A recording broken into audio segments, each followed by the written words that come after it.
bom é estarmos juntos mais uma vez nesse dia.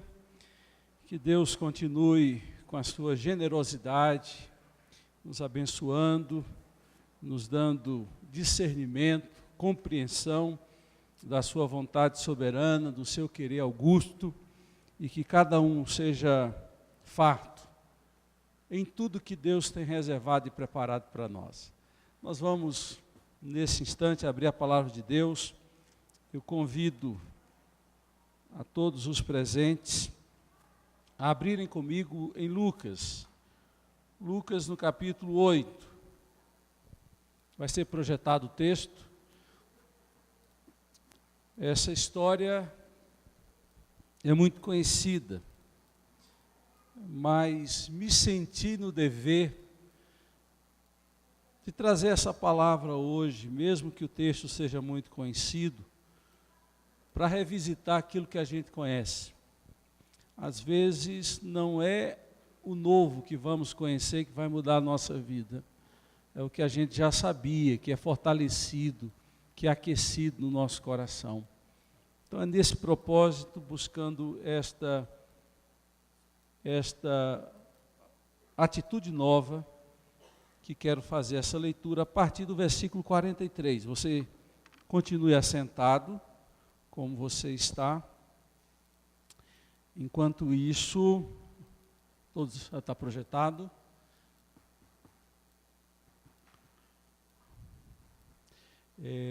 Eu vou pedir ao nosso irmão, vamos trocar esse microfone não está... Arruma aí, Manel, um outro, por favor.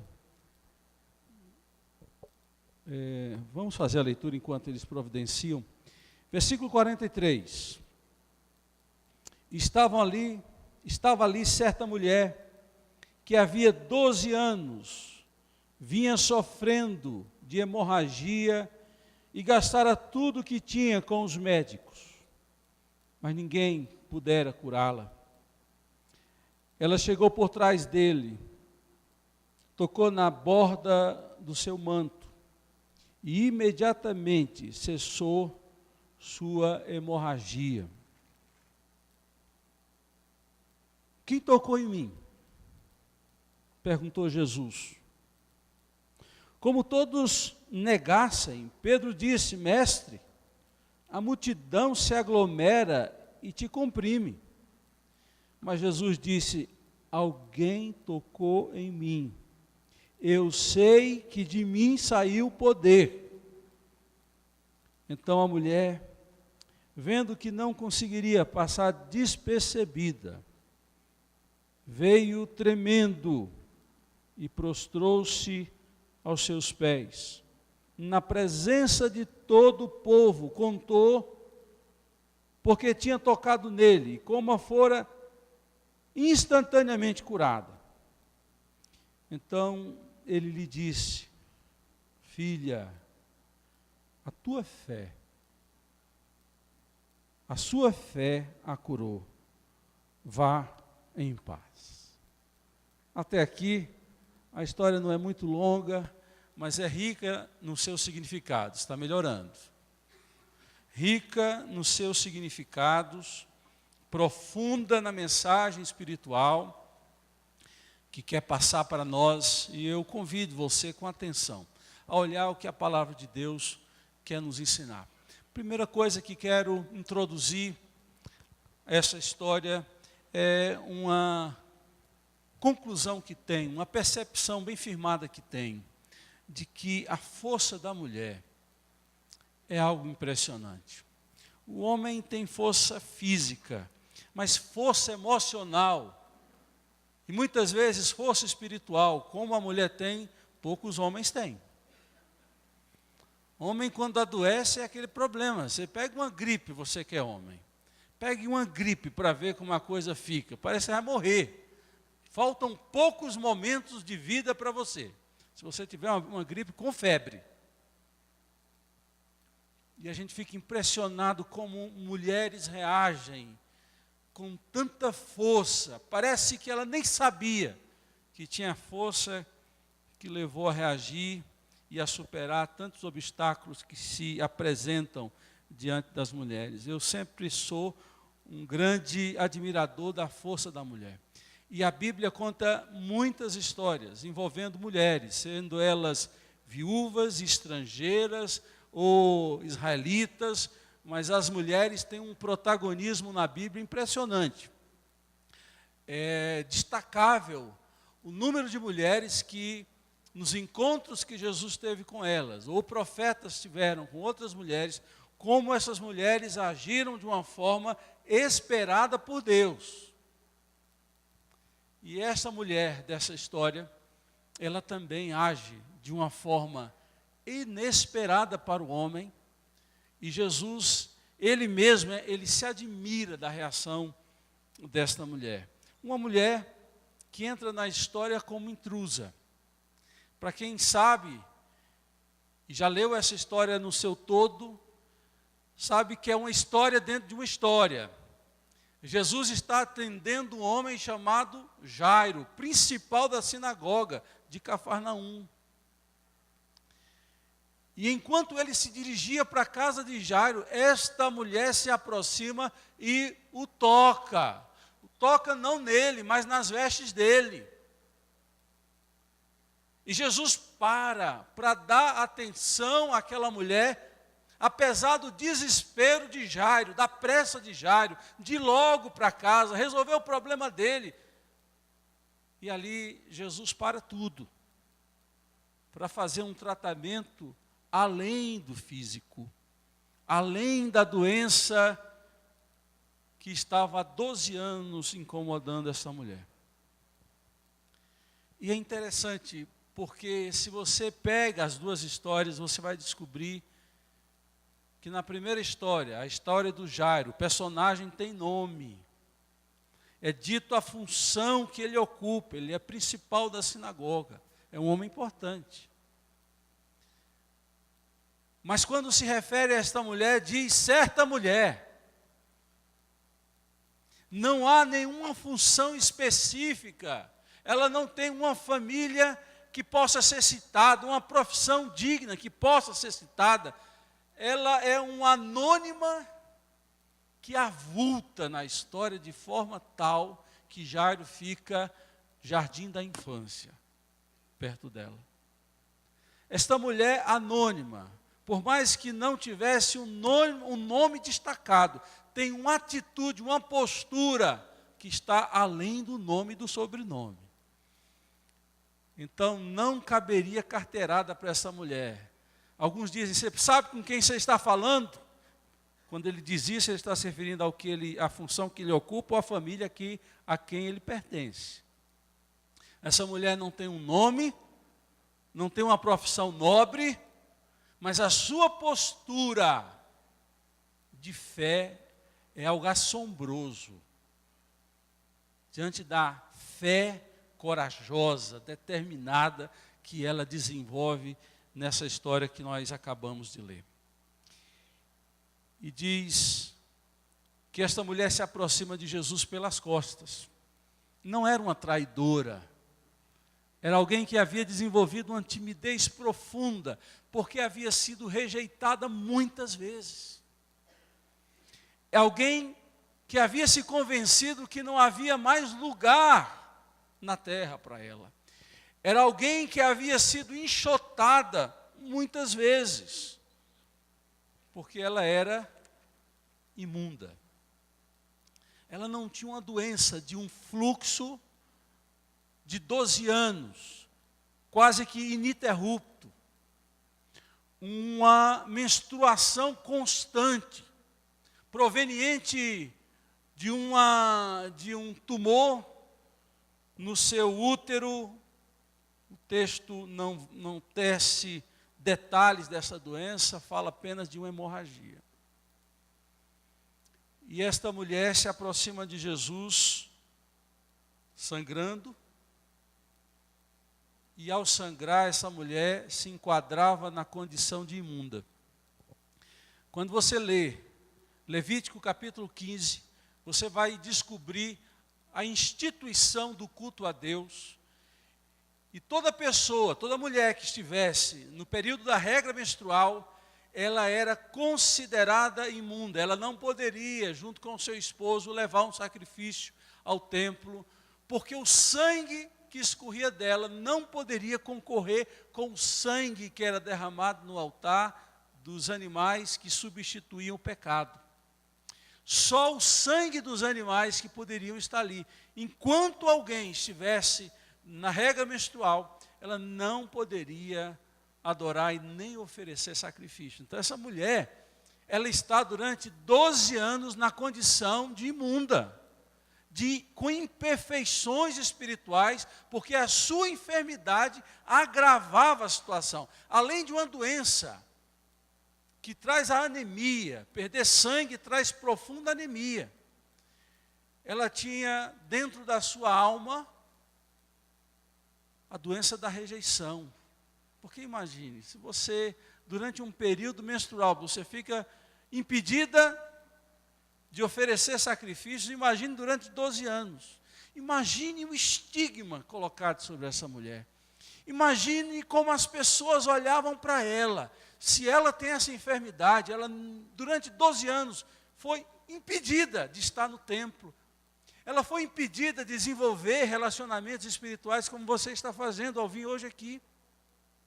Você perde muito, não apenas no acesso às coisas espirituais, mas da rejeição. As pessoas começam a olhar de forma truncada, com o olho virado, achando que tem algo além, um pecado a mais, porque se ela não tivesse pecado, ela não estaria assim. Aí entra o acusador, entra aquele que tenta achar culpa e colocar culpa, e se ela não tiver, a gente acha e coloca. Essa mulher, portanto, ela tem uma doença física com repercussão nas suas emoções. Ela tem uma doença física, mas tem também implicações religiosas, sociais e econômicas. Então essas pessoas, como os leprosos, quem lê um pouco a Bíblia sabe que o leproso também está na mesma situação dessa mulher. A gente fala muito do leproso, mas ambos estão, quem tinha fluxo de sangue, quem tinha a lepra, tinha que viver de alguma forma afastada do ambiente espiritual e também do ambiente social, familiar muitas vezes. É nessa situação que nós encontramos essa mulher, queridos. E não é à toa que ela vem por trás, porque ela se achava sem direito de estar na presença de Deus. Quem ela era para se apresentar diante de Jesus e requerer alguma coisa. Então ela vai por trás, para não ser percebida, para não ser descoberta, porque a sensação de inutilidade que havia no coração dessa mulher era algo gigante. E o pior, tem muita gente que vive assim, por algum trauma do passado, por alguma rejeição, por alguma perda, por alguma culpa. Nós somos muito complexos, nós homens e mulheres pecadoras. Se não bastassem aqueles que nos acusam, que nos diminuem, nós também entramos no processo e nós até somos mais cruéis conosco mesmo do que os outros. Se a gente não trabalhar e não desenvolver o amor próprio que vem do amor de Deus, nós podemos entrar numa sensação ou desenvolver um tipo de reação de ódio próprio e não de amor próprio, de autoabandono, de rejeição a si próprio. É isso que está acontecendo na vida dessa mulher. Então ela vem por trás e ela não toca em Jesus, eu falava isso. Ela toca no manto. Porque ela diz assim, se pelo menos eu tocar nas suas vestes, eu serei curado. Ela não vem nem pela frente e ela não toca nele, igual uma fã desesperada. Ela toca de uma forma quase imperceptível. Ela toca na roupa, porque ela diz assim, ele não vai me perceber. É impressionante como nós, que desenvolvemos conceitos limitados e equivocados a respeito de nós mesmos. É triste, é lamentável como nós podemos ser os nossos maiores inimigos, entrando em buracos, em fendas, nos anulando, nos menosprezando e achando que não somos dignos da atenção, do amor de Deus, do favor de Deus. Nós não nos achamos dignos e nem sequer de abraço e acolhimento de ninguém. E vivemos o nosso isolamento. E acontece o que o texto diz, vai de mal a pior, vai de mal a pior, vai de mal a pior.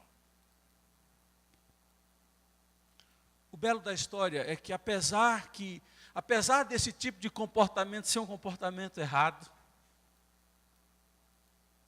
Jesus não a censura por isso. E preste atenção. Tem certas culpas, tem certas situações que as pessoas vivem, elas já se condenam tanto, elas não precisam de mais um para condenar. Ela já está se condenando. Mas tem gente que gosta de pisar. A pessoa já não vive bem com ela mesma. A pessoa já não se aceita. A pessoa já não se acha nada.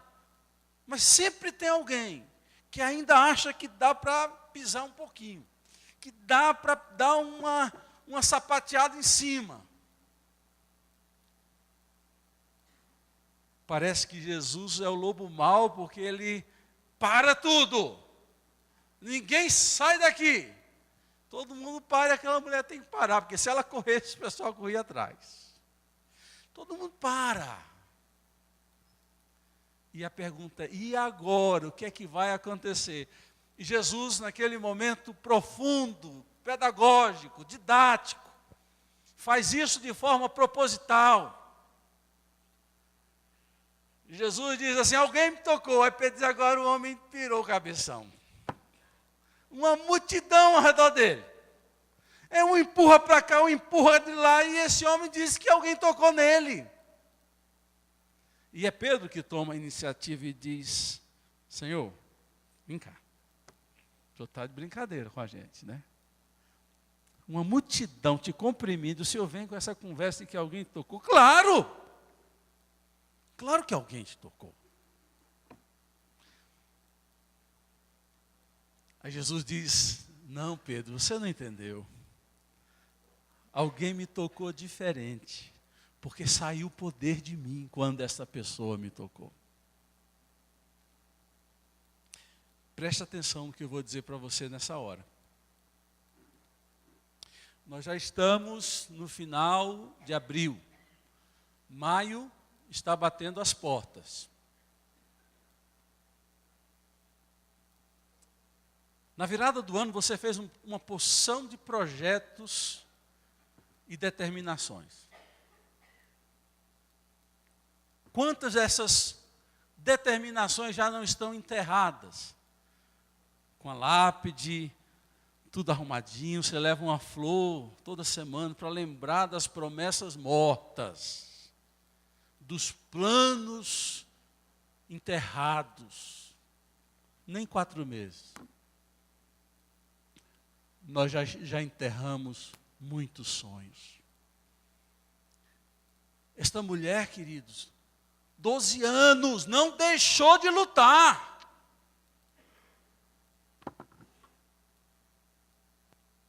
E a gente sabe quanto demora passar um ano. Principalmente quem repetiu de ano aqui. Graças a Deus nunca passei por isso. Mas quem repetiu de ano aqui sabe o que é um ano. Imagine 12.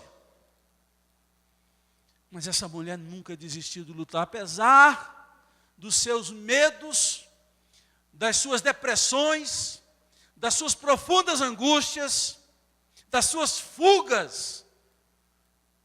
Ela achava ainda que havia esperança. Meu irmão, você tem saúde, você tem uma vida financeira marrom, ou assim, ou quase assim, não sei, mas você não está na pindaíba, você não perdeu tudo ainda. E nem vai perder. Mas você tem desistido de orar. Vir para a igreja é um parto. Lutar para você mudar no seu jeito de ser. Você já desistiu. Aí você continua maldoso, você continua mentiroso, você continua ladrão, você continua safado. Lute para mudar. Esta mulher não desistiu de mudar. E ela entra no meio de uma multidão. A força que ela acha, só Deus pode dar. E ela irrompe por meio daquela multidão. Ela não sabe como ela chegou lá. Mas quando ela se viu, ela estava agarrada no manto. E ela solta o manto. E Jesus diz, alguém me tocou. Ela diz, me descobriram aqui agora.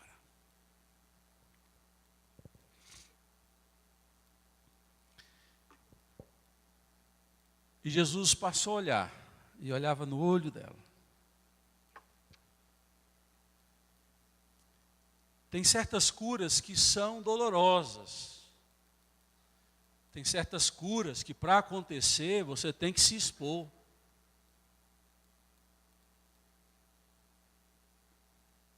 Muitos de nós, não poucos, muitos, tem medo de falar dos seus medos, tem medo de falar dos seus defeitos, tem medo de não ser amado, tem medo de não ser aceito. Nós somos assim. Mas para ser curado, a gente tem que abrir a caverna dos horrores no nosso coração. Para ser curado, é igual pus. Se não sair, querido, se não sair o pus, não vem um alívio, não vem a cura.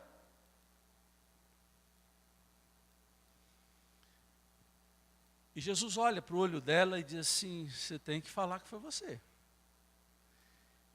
Era uma exposição necessária. E diz a Bíblia que não contendo em si, essa mulher se prostra aos pés de Jesus e diz, fui eu. Ah, como é bom. O arrependimento é assim, querido. Quando a gente se arrepende de verdade, a gente não fica botando culpa em ninguém. A gente diz, fui eu, Senhor, eu pequei. Não sou digno de ser chamado teu filho, fui eu. Ah, quando isso acontece no nosso coração, ó, uma obra tremenda Deus vai fazer dentro de nós, quando a gente admite que a gente é pecador, que a gente é imperfeito, que a gente precisa de um Salvador, que a gente precisa de misericórdia. Essa mulher diz, fui eu, Senhor. E diz o texto que ela lhe contou toda a verdade. Outra forma de cura, não é só se expor,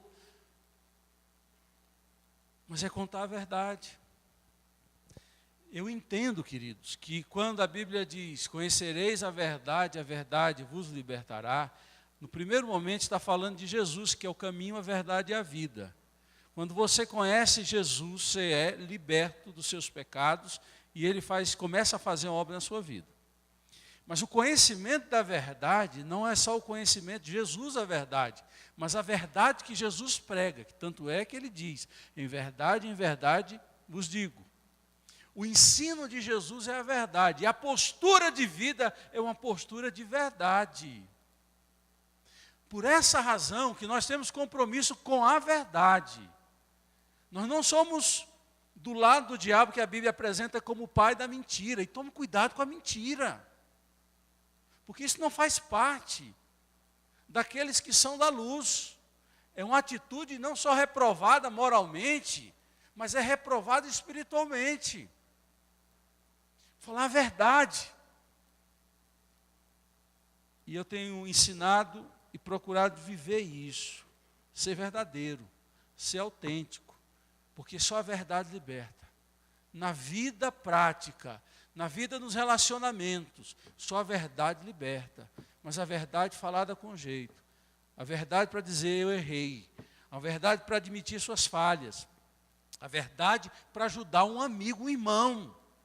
Não falei, né, pastor? Se eu falar, ele vai achar que eu não sou amigo dele. Você não é amigo dele porque você não falou a verdade. A verdade liberta. E quando essa mulher diz assim, contou, olha, eu saí de casa, me disseram que eu ia passar aqui, mas eu tinha medo, eu não sabia como lidar com isso. Eu sou um imunda, eu tenho uma doença, Senhor, eu vivo sangrando dia e noite, e eu não sei mais o que eu faço, por isso que eu vim por trás. Não há uma censura sequer de Jesus. Não há um menosprezo sequer de Jesus. Não há um puxão de orelha sequer de Jesus. Por quê? Porque Jesus já vê aquela pessoa toda quebrada na alma, com histórico de anulação, de repressão. Essa pessoa precisa de colo. E todo esse processo de Jesus parar a multidão, de Jesus dizer, alguém me tocou, e depois ficar olhando nos olhos dela, para ela admitir que havia sido ela, é tudo para que um processo de cura se realize. Quando ele diz, alguém me tocou, a pergunta é plena de afirmação. E eu digo isso por quê, queridos? Porque pessoas que vivem nesse universo de negação, de se auto-inferiorizar, são pessoas que começam com a doença emocional e quando menos espera estão tomando remédio, usando uma arma para tirar sua própria vida. São pessoas que estão desistindo de viver. E quando olhamos para o universo religioso dos judeus, uma mulher que há 12 anos é imunda, qual o significado, qual a razão da existência desta mulher, pensava ela e penso eu também. Alguém que era taxada como imunda, é alguém? Não é alguém. Até a pergunta de Jesus, alguém, é afirmadora, é afirmativa. Ela se via como ninguém. Ela se via como inferior. E Jesus diz, alguém, igual. Eu estava lendo um documentário, um texto, sobre a Revolução Americana e como eles venceram os ingleses na independência. E por isso que na carta magna deles, eles começam dizendo que todo ser humano foi criado igual, com direitos iguais pelo Criador. E foram criados para serem livres e que podem buscar a felicidade. É cara do Evangelho isso aqui, ó. A cara do Evangelho. O começo da Constituição Americana vem com essa afirmação. Todo ser humano foi criado por Deus. E foi criado para ser livre. E tem direito de buscar a felicidade. É alguém. Ela não era inferior a ninguém. Porque o sangue de Jesus, quando Ele derrama por mim, por você, é o mesmo sangue que nos atinge. Isso quer dizer que a nossa desgraça, a nossa miséria espiritual, nos nivela, nos iguala, apesar da diferença intelectual que eu possa ter de você, apesar do meu histórico familiar, apesar da minha conta bancária divergir e diferenciar da sua, eu sou igual na mesma essência. Basta ir ao banheiro quando você faz o número 2. Basta colocar debaixo da terra, tudo vira pó. Tudo vira pó. E esta mulher recebe essa boa notícia de que ela era alguém. ela ouve aquilo como melodia para os seus ouvidos, para a sua alma. Você é alguém especial para Deus. Nós precisamos falar à alma das pessoas e não apenas aos ouvidos das pessoas. A nossa evangelização não pode ser tão formal. Nós não podemos falar apenas de pecado e perdão de pecados. Nós precisamos falar do resgate do significado do ser humano, enquanto ser humano criado à imagem e semelhança de Deus, que perdeu muito dessa imagem de Deus, quando se apartou de Deus. Agostinho diz que nós hoje temos fragmentos da imagem e semelhança de Deus. E quando nós encontramos Jesus, nós temos de novo a imagem de Deus implantada em nós, reconstruída a nós, que cremos e que amamos a Deus. E quando nós entendemos que falar o coração, a alma das pessoas, é falar do preço e do amor que foi concedido por Deus ao enviar o seu próprio Filho por nós, enquanto nós éramos pecadores, enquanto nós éramos indignos e merecedores, fedorentos, mal cheirosos, imperfeitos. Ele nos amou. E Ele nos amou para nos fazer, para nos graduar. Se você estiver com sua Bíblia aberta, essa mulher já poderia ir para casa, depois de ouvir a pergunta, quem me tocou? Alguém me tocou. Mas Jesus tinha algo preparado para esta mulher. Algo ainda muito forte.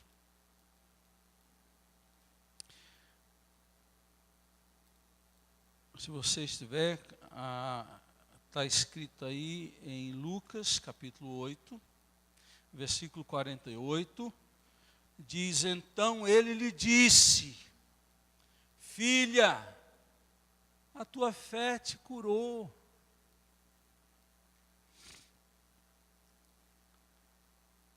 Propositalmente Jesus chama-a de filha. Ele poderia falar como falou com a mulher Ciro-fenícia. Ó mulher, grande é a tua fé, seja feito conforme tu queres. Ele poderia ter dito como falou com a mulher Ciro-fenícia, desta forma, referindo-se a ela como mulher. Mas ele diz, filha. Se alguém já era muito, ser chamada de filha era demais. Preste atenção ao que eu vou dizer para você.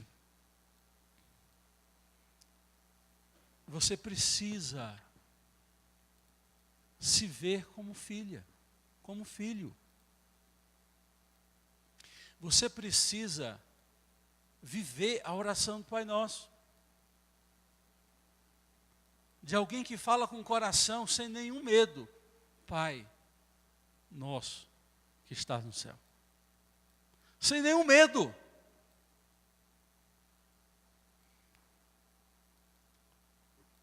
Nós não podemos ter medo do amor de Deus. Nós não podemos ter medo de que Ele me rejeite. Algumas pessoas pregam que o crente perde a salvação. Eu não sou destes. E eu vou responder sinteticamente porque eu não sou destes. Se Deus me salvou sem que eu tivesse nenhum merecimento, sem que eu não pudesse fazer nada para me salvar, Ele não vai me tirar aquilo que eu também não tenho condição de manter, a salvação. Eu não tenho condição de me salvar, nem sequer de manter minha salvação. Se Deus não estiver no começo e no fim, eu estou perdido. Quem garante a minha salvação é Jesus na cruz do Calvário. Se Ele não garantir, eu estou perdido. Então, Ele que me garante, e tem garantido. Quando a Bíblia diz que aquele que vem a mim, de modo algum lançarei fora, eu que posso querer sair, mas Ele me engarra. Sai não. Isso é meu. nós somos filhos. E quem é pai, quem é mãe, sabe o quanto nós aguentamos de um filho. Por exemplo, os meus filhos me chamam de velho. Espera aí. E eu aguento. Tem muitos filhos sorrindo aí agora, né? E eu tenho que ouvir isso. Ser chamado de velho, vocês acreditam num negócio desse? Só quem é pai, quem é mãe sabe o que nós somos capazes de fazer por nossos filhos. Pode falar, minha filha. Eita, Deus sem problema nenhum.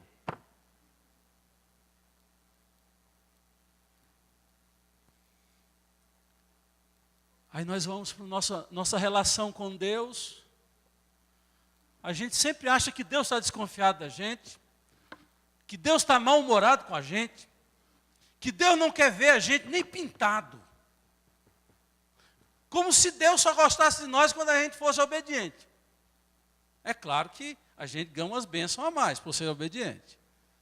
Mas o amor de Deus não está condicionado a eu andar na regra. Deus não é patrão, Deus é pai. Deus não é chefe. O chefe é quem demite, que dá advertência, que diminui o posto. Pai. Eu conversava com uma mãe de 85 anos, e ela tinha 7, do Piauí, Dona Maristela, que ela visitou aqui a gente. Ela disse assim: pastor, a gente ama os filhos igualmente, mas os filhos que dão mais trabalho, a gente gasta mais tempo com ele, né, pastor? É desse jeito, Dona Maristela. Se você dá muito trabalho para Deus, e você ainda está vivo, é porque Ele te ama muito. Porque Ele te ama muito. Ele chama de filha essa mulher, a imunda. A mulher que vivia com medo da própria sombra, ele chama de filha. A mulher que se negava, ele diz: você é alguém. A mulher que vem por trás, porque não se achava digna de estar à frente, de olhar no olho de Jesus, agora tem toda a atenção do mundo. Jesus para um atendimento espiritual de Jairo e dá um tempo precioso para essa mulher. Essa mulher, ao final, ao ser chamada de filha, a ter esse tratamento destacado espiritual, ela sai, a Bíblia diz que Jesus diz: vai em paz. Ela foi em paz, mas foi com a cura física, foi com a cura da alma, foi com o perdão dos seus pecados e foi com uma paz que iluminava o seu rosto, que trazia o sorriso, que dava significado à sua existência. Antes ela não tinha razão para existir, mas quando Jesus nos chama de filhos, nós temos razão para existir, porque temos acesso a Deus por essa graça, porque agora temos colo, como criança desmamada se aquieta nos braços de sua mãe, assim a minha alma para contigo, diz o salmista. É porque você é filho, você pode entrar no quarto do seu pai e de sua mãe, você não tem que pedir licença, marcar hora, porque você é filho, você tem direito à herança, somos herdeiros com Cristo, diz Paulo aos Efésios. Vocês são da família de Deus, Paulo aos Efésios, no capítulo 2, vocês são da família. Eu fecho essa reflexão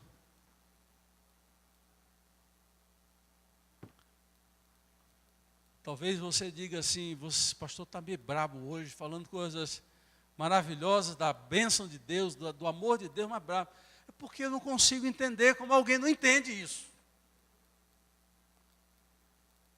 Como você tem medo de Deus.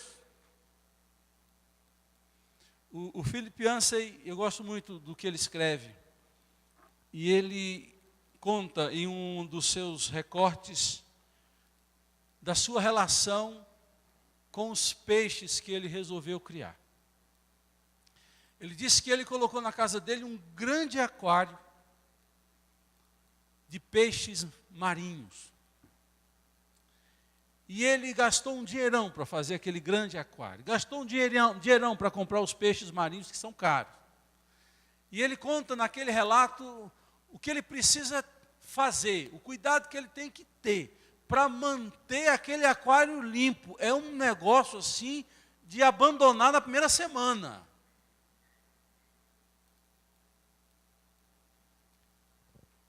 Aí ele diz que quando ele se aproxima para jogar o alimento dentro, os peixes se escondem dele.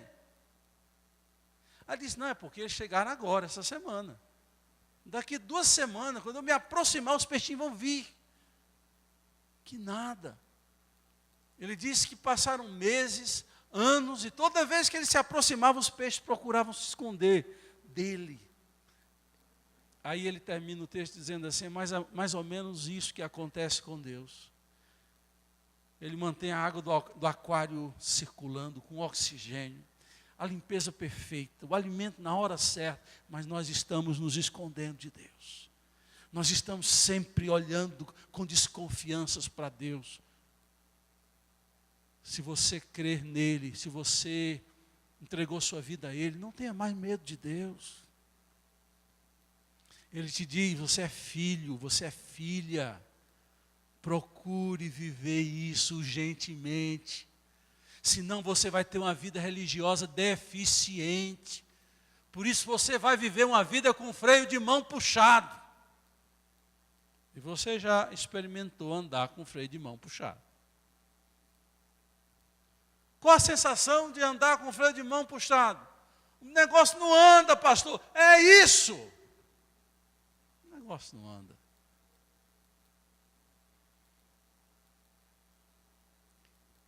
Muitas pessoas no desespero, quando o caos se instala no coração, se anulam, se deprimem, se reduzem a nada.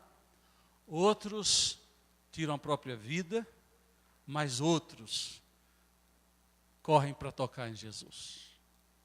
E recebem o poder de Jesus, a vida de Jesus, a cura de Jesus. A minha oração é que nesta noite você seja dessas 3 categorias a última. Aquele ou aquela que corre para tocar em Jesus. E para ser chamada de filha, filho.